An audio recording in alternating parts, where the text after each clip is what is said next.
இருக்குல்ல, தோசை வச்சேன் காலையில. அப்புறம் காலையில ஸ்நாக்ஸ் வச்சேன். ஸ்நாக்ஸ் வேணுமா? அதுக்காக தோசையெல்லாம் ஸ்நாக்ஸ் பாக்ஸ்ல தூக்கி போட்டு எவ்வளவு அதிகாரம்.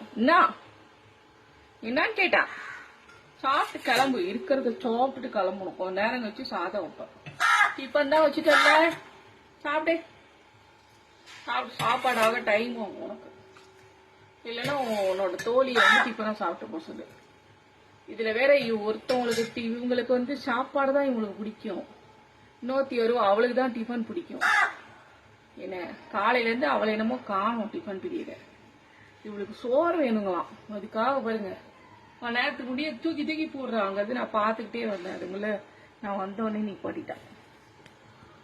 தோசையெல்லாம் தூக்கி தூக்கி போடுறான். ஸ்நாக்ஸ் வேணுங்களாம். வைக்க முடியாது. தோசையை சாப்பிடு. தோசையை சாப்பிட்டுட்டு போ, உனக்கு சாப்பாடு இருக்கு. சரியா? நீ பொறுக்கி தின்னு. ஸ்நாக்ஸ்லயே பொறுக்கி தின்னு. சைட்ல ஸ்நாக்ஸ்லாம் சிந்தி கிடக்குது, அதை சாப்பிட்டுட்டு இருக்குது. சோறு தான் வேணுமா? எவ்வளவு ஒரு பிடிவாதத்தை பாருங்க. இந்த தோசை இறங்கல மேடம்க்கு. கேளுங்க நீங்களே.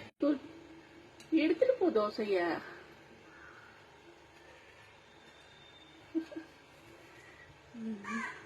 ஸ்நாக்ஸ் தான் உள்ள போ.